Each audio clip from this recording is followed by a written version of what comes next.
So what were some of the takeaways that you thought were really important from Lloyd Pendleton's talk? Well, one of the things that we've been talking about here is the lack of resources, especially when it comes to giving my officers different tools to work with, especially in drug treatment and mental health, the sobering center, mental health outpatient.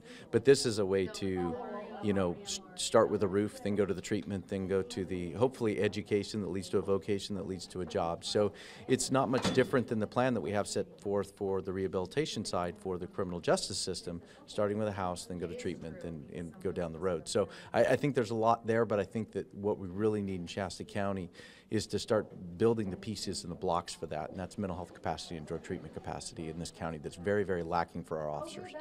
And do you think that's the underlying reason for homelessness? If you look at a lot of when we did our survey, I think it was about 60% that suffer from mental health or drug treatment or both.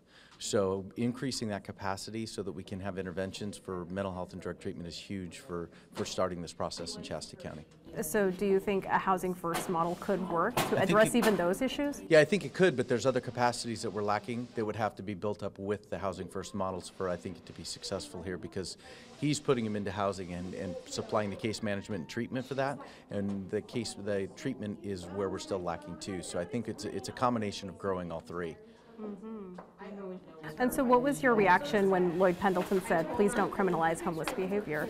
Well, we don't. We criminalize criminal behavior. So, my job as a police chief is to enforce the law, and we're going to enforce the law regardless of housing condition. And there is, if you're homeless and you burglarize somebody's house, you're going to go to jail. You've committed a crime. It doesn't mean that there can't be services on the back end to kind of divert them from the criminal justice system, and we've got a lot of those in place now. But when it comes to enforcing the law, we're still going to enforce the law regardless of people's housing conditions. So don't break into other people's houses or don't steal other people's stuff.